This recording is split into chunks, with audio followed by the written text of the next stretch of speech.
এবং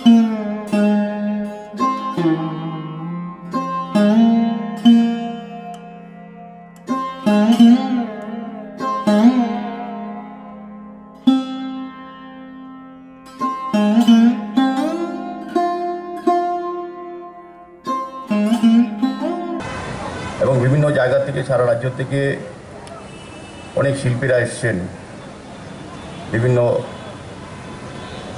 ভাষায় বিভিন্ন সম্প্রদায়ের তারা পারফর্ম করবেন পরবর্তী সময়।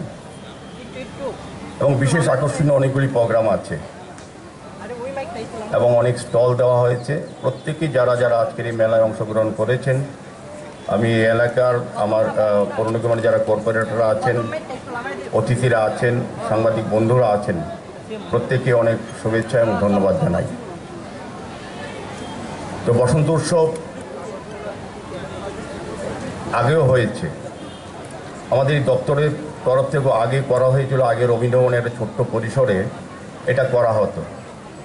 আমার যতটা মনে আছে এবং এটা বলা উচিত, আজকের এই অনুষ্ঠানটা হওয়ার এই সুন্দরভাবে উপস্থাপন করার পিছনে যে দুজন ব্যক্তি, একজন হচ্ছেন বলাই গোস্বামী, যিনি আমাদের পশ্চিম ত্রিপুরা জেলার সভাধিপতি ছিলেন,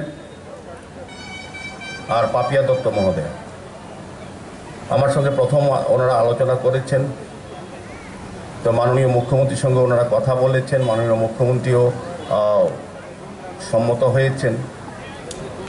তো বলাইবাবু আজকে আমাদের মধ্যে নেই। তো যাই হোক, সার্বিকভাবে আমি বলবো যে বসন্ত উৎসব শুধু আমাদের রাজ্য সরকারের ব্যবস্থাপনা যেমন হচ্ছে ব্যাপক আকারে, সেক্ষেত্রে হচ্ছে সুযোগ হচ্ছে কি বিভিন্ন রাজ্যে, আমাদের রাজ্যের বিভিন্ন প্রান্তিক এলাকা থেকেও বিভিন্ন সম্প্রদায়, বিভিন্ন জাতিগোষ্ঠীর যে তাদের কর্ম, তাদের সংস্কৃতি নাচ গানের মাধ্যমে তুলে ধরার একটা সুযোগ বা প্ল্যাটফর্ম পেয়েছেন বড় পরিসরে হওয়ার সুযোগে। আর এছাড়া আমি বলবো যে আজকাল আমাদের এই রাজ্যে, বিশেষ করে আমি 2018 আমাদের বিজেপির নেতৃত্বে সরকার আসার পর আমাদের ডক্টর মানিক শাহর নেতৃত্বে সরকার বিভিন্নভাবে বিভিন্ন ব্যবস্থাপনার মাধ্যমে আমাদের যার যার ধর্ম কর্ম করার একটা মহল তৈরি করা হয়েছে। আজ বসন্ত উৎসব স্কুল কলেজে হচ্ছে, বিভিন্ন ক্লাবে হচ্ছে, বিভিন্ন সামাজিক সংস্থাকে হচ্ছে, ব্যক্তিগত প্রতিষ্ঠানের উদ্যোগেও আমরা দেখেছি বসন্ত উৎসব হচ্ছে। এটা আগে ছিল না, পরিবেশ ছিল না, আমি বলবো, বলতে দ্বিধা নেই। সবটাই মহলের উপরে তৈরি হয়। মানুষের মানসিকতা প্রকাশ করা বা সুযোগ গ্রহণ করার ক্ষেত্রে কিন্তু বলবো একটা সুবর্ণ সুযোগ আমাদের 2018 পর থেকে এই রাজ্যে হয়েছে, যে ক্ষেত্রে আমাদের সমস্ত শিল্পীরা তাদের দক্ষতা, তাদের সংস্কৃতি প্রকাশ করার একটা প্ল্যাটফর্ম পাচ্ছে। তো এটা আমাদের রাজন্য যুগ থেকেই বসন্ত উৎসবে রাজ্যে চলছিল। আমরা বসন্ত উৎসব বলতে রবীন্দ্রনাথ ঠাকুর এবং শান্তিনিকেতনকে বুঝি। বসন্ত শুধু আমাদের রাজ্য হয়, এখন ভারতবর্ষ হয় এরকম না, আমাদের ভারতবর্ষে বিভিন্ন প্রদেশে হচ্ছে এবং দেশের বাইরেও আমেরিকা সহ বিভিন্ন জায়গায়, কানাডায়, আমরা দেখেছি আফগানিস্তান পর্যন্ত বসন্ত উৎসব হচ্ছে, যেখানে আমাদের হিন্দু সনাতনী সংস্কৃতির ধারায় সেই উৎসব পালন করা হচ্ছে। উল্লাস কখন হয়? যখন আমাদের রাজ্যে শান্তি শৃঙ্খলা থাকে, আমাদের মধ্যে আনন্দ বিরাজ করে, আমাদের সাংসারিক জীবনেও আমাদের আনন্দ উৎসব থাকে, আমাদের কোনো টেনশন না থাকে, তবেই আমরা আনন্দ উৎসব অনুষ্ঠানে অংশগ্রহণ করতে পারি। ঠিক আমাদের রাজ্যের সরকার গত কিছুদিন আগে বাজেট পেশ হয়েছে, আপনারা জানেন, বিধানসভায় বাজেট পেশ করেছেন আমাদের রাজ্যের অর্থমন্ত্রী এবং মাননীয় মুখ্যমন্ত্রীর উদ্যোগে বাজেট পেশ করা হয়েছে। এই বাজেট যদি আমরা দেখি, এই বাজেটে সমস্ত অংশের যে আমাদের জনগণ রয়েছে, সেখানে আমাদের গরিব হতে পারে, মহিলা হতে পারে, শ্রমিক হতে পারে, সমাজের সরকারি কর্মচারী হতে পারে, প্রত্যেকের জন্য কিছু না কিছু বাজেটে প্রভিশন রাখা হয়েছে। অর্থাৎ এই যে সর্বস্পর্শী আমরা যেটা বলি, সেই যে সর্বস্পর্শী বাজেট সেখানে মন্ত্রিসভা, সেখানে আমাদের রাজ্য বিধানসভায় সেখানে পেশ করা হয়েছে। এবং লক্ষণীয় বিষয় সেটা হলো এই বাজেট অনেক গুণ, প্রায় গত বছরের তুলনায় এই বছর 20% আরো আমাদের এই বাজেটে প্রভিশন রাখা হয়েছে। অর্থাৎ আমাদের রাজ্যে আইন শৃঙ্খলা বলুন, অর্থনৈতিক পরিকাঠামো বলুন, আমাদের সকলের উন্নয়নের পরিকাঠামোয় বলুন, সমস্ত দিকে লক্ষ্য রেখে আমাদের এই বাজেটকে সেখানে পেশ করা হয়েছে। তো যার ফলেই আজকে আমাদের কাছে আনন্দ করার একটা মুহূর্ত আমাদের এই সমাজে, আমাদের এই সমাজ ব্যবস্থায় পরিস্ফুটিত হচ্ছে। তাই আমরা খোলা ময়দানে আজকে এই বসন্ত উৎসবকে পালন করার জন্য আমাদের সরকার সিদ্ধান্ত নিয়েছেন যে না, ওই ছোট পরিসরে নয়, আমরা বড় পরিসরে করব। সকলের মধ্যে আনন্দ বিরাজ করুক, সকলের সমাজের মধ্যে বৃদ্ধি হোক, সকলের ভ্রাতৃত্ববোধ, মেলবন্ধন। কারণ আমরা জানি আমাদের এই ত্রিপুরা রাজ্যে জনজাতি অধ্যুষিত এলাকাও রয়েছে, জনজাতীয় লোকের বসবাস রয়েছে।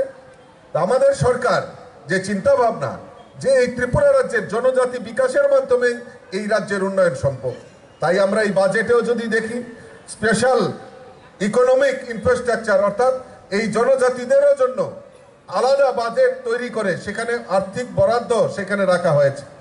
জনজাতি ছাত্রছাত্রীদের হায়ার এডুকেশন থেকে শুরু করে বিভিন্ন কর্মসংস্থানই হোক বিভিন্নভাবে, এবং জনজাতি এলাকায় আমরা জানি যে 12টি যে ব্লক রয়েছে, ইন্সপিরেশন ব্লক, যেখানে জনজাতি অংশের মানুষের বসবাস বেশি, সেখানে আর্থিক সমূহের বৃদ্ধি ঘটিয়ে আমাদের সরকার নজির সৃষ্টি করেছেন এবং জনজাতি এলাকার উন্নয়নের জন্য রাস্তাঘাট থেকে শুরু করে পানীয় জল, বিদ্যুতায়ন, যে পরিকাঠামো উন্নয়নের জন্য আমাদের সরকার আর্থিকভাবে জনজাতি এলাকার বিকাশের জন্য ব্যবস্থা রেখেছে।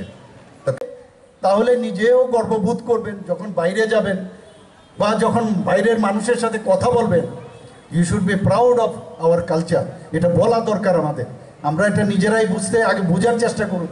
আমি নিশ্চিত এখানে বহু লোক ত্রিপুরাকে ভালোভাবে চিনেও না, যায়ও না। আগরতলায় থাকলো বা যে যে জায়গায় আছে বাস এতটুকু। এখান থেকে কেউ যাবে ওই মরিশাস যাবে, কেউ কোথায় যাবে, সিঙ্গাপুর যাবে, থাইল্যান্ড যাবে। আরে আগে তো ত্রিপুরাকে খুঁজো। ত্রিপুরার মধ্যে অনেক জায়গা আছে যেখানে কোনো অংশে ত্রিপুরার মানে দর্শনীয় জায়গা সব। আগে নিজেকে চিনা, অর্থাৎ নিজের যে চিন্তা ভাবনা, সেটা নিজেকে চিনার মধ্যে যে আনন্দ, সেটা যেমন ব্যক্তিগতভাবেও হয়, রাজ্যের বেলাও সেটা সেরকম। আপনাদের বুঝতে হবে যে এই ত্রিপুরাকে কারা সামনের দিকে এগিয়ে নিয়ে যাবে, এই দেশকে কে এগিয়ে নিয়ে যাচ্ছে। আজকে প্রধানমন্ত্রী নরেন্দ্র মোদীজি যেভাবে দেশকে এগিয়ে নিয়ে যাচ্ছে সেটাকে বুঝতে হবে আপনাদের। এখানে কোনো আর মানে কিন্তু পরন্তু থাকার কোনো কথা নয়। বারবার মাননীয় প্রধানমন্ত্রীজি যেভাবে দেশকে সুরক্ষিত রাখছেন, আজকে দেশের ইনফ্রাস্ট্রাকচার ডেভেলপমেন্ট করছেন, 11তম অর্থনৈতিক যে পজিশন সেখান থেকে আগামী দিনে উনি চাইছেন যে 2000 মানে আমাদের 3rd পজিশনে আনার। একদিকে অর্থনৈতিকভাবে সুরক্ষার ক্ষেত্রেই বলুন, আমাদের সোশিও ইকোনমিক্যাল স্ট্যাটাসই বলুন, গরিব, এতদিন ধরে আমরা গরিব মানুষদের জন্য আমরা অনেক সরকার দেখেছি, গরিবের জন্য মায়া কান্না, সেই কুম্ভীরাশ্রম আমরা দেখেছি। কিন্তু সত্যিকারের অর্থে মাননীয় প্রধানমন্ত্রীজি যেভাবে প্রতিটা প্রকল্প, যা প্রকল্প হয় সবকটা প্রকল্পই দেখা যায় গরিব মানুষ, আম জনতার জন্য করেছেন। কারণ উনি একটা চাইওয়ালা ফ্যামিলির থেকে উনি এসছেন, আমরা সবাই জানেন। এবং উনি জানেন গরিবই কি, আমরা এগুলো আগে বুঝতাম না। উনি সেটাও বলছেন না শুধু গরিবেরই খালি উন্নয়ন হোক, সমস্ত খেটে খাওয়া মানুষ, সে কৃষকেই হোক, অন্নদাতা আমাদের যুবক হোক, মহিলা হোক, সবাই উন্নতি উনি চান। তো এই ধরনের মানসিকতা কিন্তু আগে আমরা দেখতাম না। এবং একটা ডিভাইড অ্যান্ড পলিসি করে এই চেয়ারের উদ্দেশ্যে যা খুশি তাই বলার আমরা দেখছি। আমরা দেখি যে কংগ্রেসের সময় একই অবস্থা, ইউপিএর সময় একই ঘটনা। মানে আমাদের আজকে সুরক্ষার দিকে যদি আমরা চিন্তা করি, আমাদের হাজার হাজার বর্গ কিলোমিটার আজকে চাইনা আমাদের নিয়ে গেছে। তৎকালীন সময়ে কোনো চিন্তা নেই। পাকিস্তান থেকে এসে আমাদের ভারতবর্ষে আমাদের পার্লামেন্টে অ্যাটাক করেছে, আমাদের সোলজারদের গলা কেটে ফেলতো, আবার এখানেই ফেলে যেত। বোম্বের ঘটনা আপনারা জানেন। কথায় কথায় নর্থ ইস্টের অবস্থা কী ছিল। আজকের রাজীববাবু বলছেন যে এখানে শান্তি প্রতিষ্ঠিত হয়েছে, নিশ্চয়ই হয়েছে, কিন্তু এটা কার জন্য হয়েছে? নর্থ ইস্টে আগে আমরা যেতাম তখনই মনে হতো যে কি জানি হবে, সেখানে রেলওয়ে স্টেশনে হোক, রাস্তায় হোক, কখন যে বোম ব্লাস্ট করবে নোবডি নিউই। সেই জায়গায় প্রধানমন্ত্রী 2014-তে আসার পর বলছে অ্যাক্ট ইস্ট পলিসি। অটলজি বলছিলেন যে আমার নর্থ ইস্টকে আমার দেখতে হবে, সেই জায়গায় উনি বলছেন যে অ্যাক্ট ইস্ট পলিসি। আজকে নর্থ ইস্টের শান্তি প্রায় 11 থেকে 12টা অ্যাকর্ড হয়েছে টেররিস্টদের সাথে, সেখানে আজকে শান্তি প্রতিষ্ঠিত হয়েছে। সেই রকমভাবে ত্রিপুরাতেও 3টা থেকে 4টার মতো অ্যাকর্ড হয়েছে, আজকে আমাদের সাথে কথাবার্তা চলছে। সমস্ত টেররিস্টরা আজকে তাদের হাতিয়ার আমাদের সামনে, মাননীয় প্রধানমন্ত্রীজির সামনে, আমাদের যিনি স্বরাষ্ট্রমন্ত্রী আছেন অমিত শাহজির কাছে সারেন্ডার করেছেন। এখানে এসে আমার যে মিউজিক, সেই মিউজিকটা কিন্তু অনেকটা মিস করি আমরা। আমাদের ত্রিপুরা তো এখন, এবার আমি দেখেছি হোলির সময় আমি বেরিয়েছিলাম বহু জায়গায়, সেখানেও কিন্তু মানুষ উৎসবের আকারে কিন্তু এটাকে ওরা পালন করেছে। কিন্তু এই উৎসব পালনের মধ্যে আমাদের যে কৃষ্টি সংস্কৃতি পরম্পরা, সেটাকে ধরে রাখা খুবই প্রয়োজন। এটার মধ্যে কোনো অবস্থায় অপসংস্কৃতি যাতে কোনো অবস্থায় না ঢুকে। এবং এই ধরনের আয়োজনে আজকে কিন্তু এত ভালো লাগলো যে আমরা সত্যি এখানে জনজাতি যারা আমার ছেলেমেয়েরা এসছে, আমাদের বাঙালিরও এখানে এসছেন, মণিপুরেরও এসছেন। এই যে আমাদের একটা মিশ্র একটা মানে সংস্কৃতি, সেটা যে এতদিন ধরে চলে আসছে, সেটা আগামী দিনও চলবে। সেটা কিন্তু আজকে এখানে দেখলে বোঝা যায় যে আমাদের ফিউচার স্টিল ব্রাইট। আমাদের নেক্সট জেনারেশন এর থেকেও আরও ভালো করবে। এবার যেমন আমরা ওপেন জায়গায় আমরা করলাম, সেটা আগামী দিন আরও ভালো হবে। এখানে এই যে ঋতু, বসন্ত ঋতুতে কোকিলের আওয়াজ, এটা তো আমরা তখনই বুঝি যে বসন্তকাল এসছে। সব ঋতুর মধ্যে কিন্তু এই বসন্ত ঋতুর সবচেয়ে আমরা বলি যে মানে এটাকে king of the all the ঋতু, 6টা ঋতুর মধ্যে কিং আমরা যদি বলি। এবং এই ঋতুতে রবীন্দ্রনাথ যেভাবে বলেছে যে দোর খুলতে হবে, যারা ঘরের ভিতরে আছে সবাই বেরিয়ে এসো, তোমার মনের যে এতদিন ঘরে বসেছিলে, বিশেষ করে যারা আমাদের মায়েরা বোনেরা আছেন, তোমরা বেরিয়ে এসো, এসে সমস্ত পৃথিবীতে উজাড় করে দাও তোমার আনন্দ, তোমার উৎসাহ, তোমার চিন্তা ভাবনা, সেগুলো উজাড় করে দাও। এই যে মানসিকতা, সেই মানসিকতা আমাদের রবীন্দ্রনাথ ঠাকুর আমাদের ইনস্টিল করেছে আমাদের মাথার মধ্যে, সেইগুলো আবার পুনরুদ্ধার আমাদের করতে হবে। আমাদের রাজন্য আমলেও এই জিনিসগুলো রেখে রবীন্দ্রনাথ ঠাকুর এখানে 7-7বার এসছে ত্রিপুরাতে। এমনিতে একটা কালচারের উপর ভিত্তি করে রবীন্দ্রনাথ ঠাকুরকে এর জন্যই বারবার এখানে আনতো। তৎকালীন সময়ে মহারাজাদের যেভাবে মানে রবীন্দ্রনাথ ঠাকুর ওনাদেরকে যেভাবে সম্মান করতেন, তদ্রূপ ওনারও রবীন্দ্রনাথ ঠাকুরকে সম্মান দিয়েছেন। সেই জায়গায় দাঁড়িয়ে আমরা কি দেখতাম, পূর্বতন সরকার এই মহারাজাদের নামই যাতে কেউ না নিতে পারে সেই ব্যবস্থা করেছে।